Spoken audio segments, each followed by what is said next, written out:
Thank you for joining us, Parul ma'am, on another episode of વાત સંવાદ. હું તમને 10 પ્રશ્નો એવા પૂછીશ કે જે સામાન્ય રીતે સંગીતના વિદ્યાર્થીઓને થતા હોય છે. તો પહેલો પ્રશ્ન છે, જે રાગ અભ્યાસક્રમમાંથી રહી જાય છે તે શીખવા જોઈએ? ચોક્કસ શીખવા જોઈએ. અભ્યાસક્રમ તો એક ગોલ સુધી પહોંચવા માટેની સીડી છે, જેની અંદર તમે ઘણા બધા રાગો શીખો છો, પણ ઘણા રાગો એવા છે કે જે અભ્યાસક્રમમાં ન હોવાને લીધે રહી જાય છે. તો વચ્ચે વચ્ચે એવા રાગો પણ શીખવા જોઈએ. આપણા સમયમાં શાસ્ત્રીય સંગીતનું ભવિષ્ય શું છે?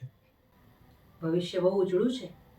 જેમ પહેલાંની વાનગીઓ અત્યારે કેવી ચાલે છે, સાત્વિક ફૂડ થાય છે ને, અત્યારે લોકો ખાવા જાય છે.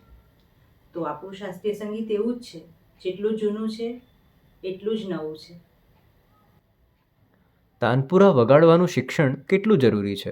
શું ઇલેક્ટ્રોનિક તાનપુરાથી સેમ ઇફેક્ટ મળી શકે? જે તાનપુરો છેડીએ છે એ ઇફેક્ટ તો કોઈ ઇલેક્ટ્રોનિક્સ ના આપી શકે. પણ હા, ઇલેક્ટ્રોનિક તાનપુરો આપણને રેફરન્સ માટે બહુ જ જરૂરી છે, પણ તાનપુરો છેડવો એટલા માટે જરૂરી છે કે એનાથી આપણા કાનમાં જે સ્વર જાય છે એને આપણે તાનપુરાના તાર પર કેવી રીતે લાવી શકીએ છીએ એ બહુ ઇમ્પોર્ટન્ટ છે. તો સ્વર જ્ઞાન થાય છે એનાથી, તો એ જરૂરી છે. શું ફાસ્ટ લર્નિંગ માટે કોઈ શોર્ટકટ છે? કોઈ શોર્ટકટ નથી. લર્નિંગમાં કોઈ શોર્ટકટ નથી. જે રૂટથી તમારે શીખવું પડે એ શીખવું જ પડે અને ધીમે ધીમે જ આગળ વધાય. એક જુગલબંધીમાં શ્રેષ્ઠ ગાવા માટે શું જરૂરી છે? જુગલબંધી કરવા માટે તમે જે પાર્ટનર સાથે તૈયારી કરો છો એની સાથે વારંવાર પ્રેક્ટિસ કરવી જરૂરી છે.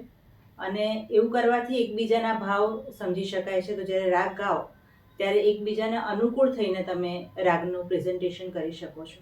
તો વારંવાર મળવું, ગાવું અને પ્રેક્ટિસ કરવી એની સાથે બહુ જ જરૂરી છે.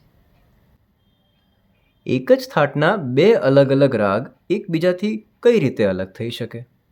જેવી રીતે ટ્વિન્સ હોય છે, બે બાળકો હોય છે, બંનેના લક્ષણ કેવા અલગ હોય છે ને, તો એવી રીતે બંને રાગના પણ લક્ષણો અલગ હોય છે.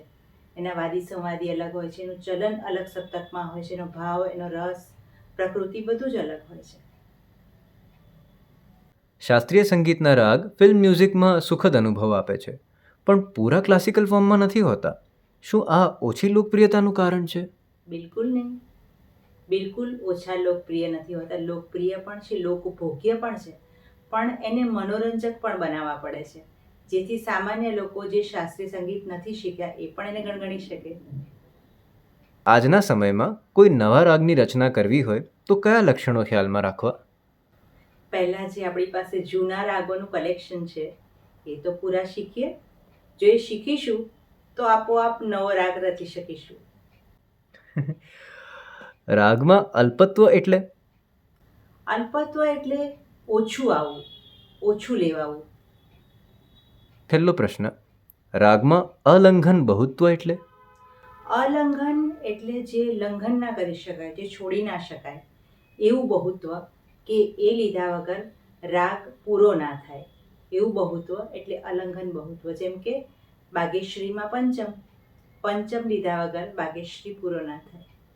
Thank you very much, Parul ma'am, for joining us once again on another episode of વાત સંવાદ.